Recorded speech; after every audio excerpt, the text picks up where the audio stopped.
Hi everyone, this is a short video for all of my orchestra students, in particular violin, people who play violin, because we're going to talk about how to get the instrument set up for playing at home.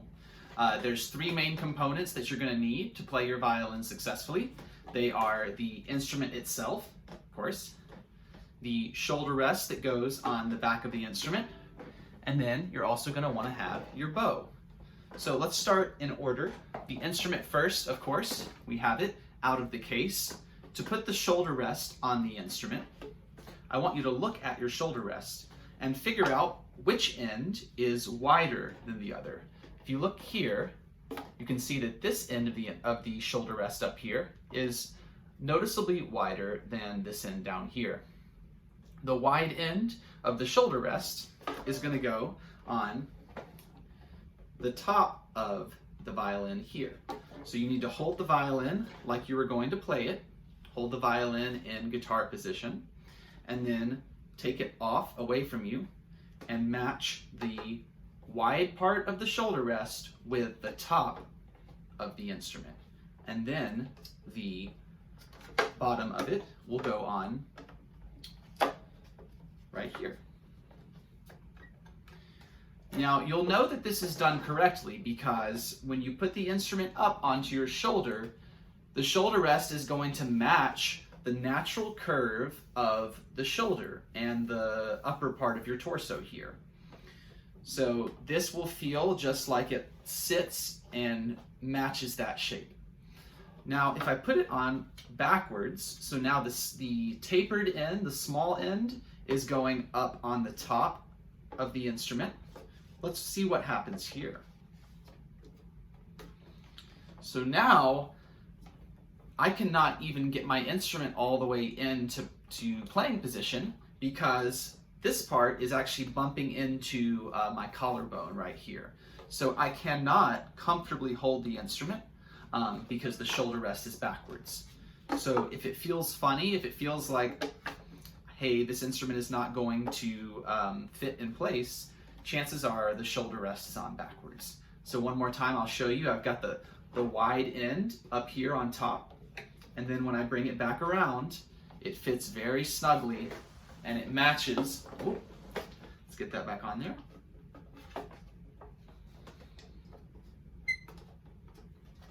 Okay, it matches the natural curve of my shoulder right there.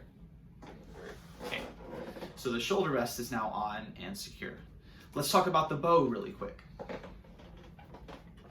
So here is just our bow. And the bow, because I just took it out of the case, if you'll notice, it's loose. It has not been tightened yet. The bow needs to be loose every time it goes back into the case. If the bow stays tight the whole time, it will stretch the wood and the bow hair out, and it will damage the bow over time. So now to tighten my bow, I'm going to come down here to the small metal end, and I'm going to start twisting it to the right. So if I look directly at the bow, I'm twisting it to the right, which we call clockwise. Now I only need to twist it maybe 3 or 4 full times before I can fit my pinky finger comfortably between the bow hair and the wood. And that's how I know I can stop. What we also want to look for is turning the bow like this.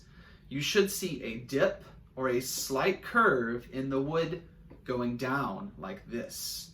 We want to see that curve. If the bow is very, very tight, the wood will actually buckle and it will go out the other way, and that is way, way too tight. Also, if the bow looks more like a rectangle, then you know that you've tightened the bow way too much. So if anything, it should be a pinky finger width between the bow, the wood and the bow hair. That's how you know that your bow has the correct amount of tension in it.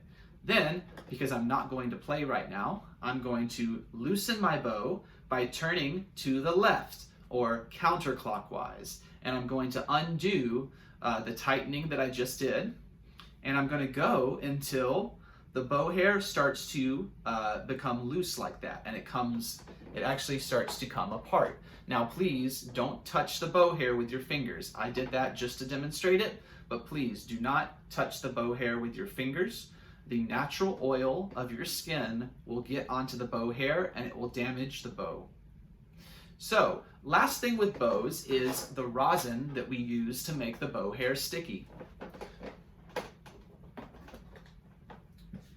So your rosin will look something like this. Mine is a circular shape, and most everyone else's is rectangular, but you can see that the material is more or less the same. It's that green, blue, or some of you have an amber colored one. And with rosin, we do have to tighten the bow first.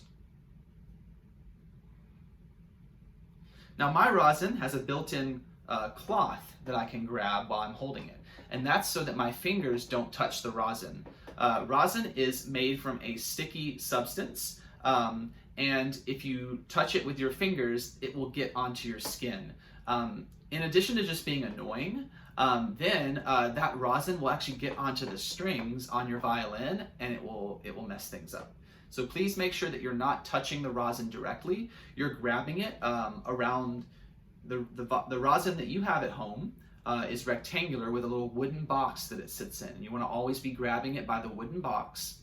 Then you're going to let's do it with your bow in your bow hand. So your right hand has the bow, left hand has the rosin.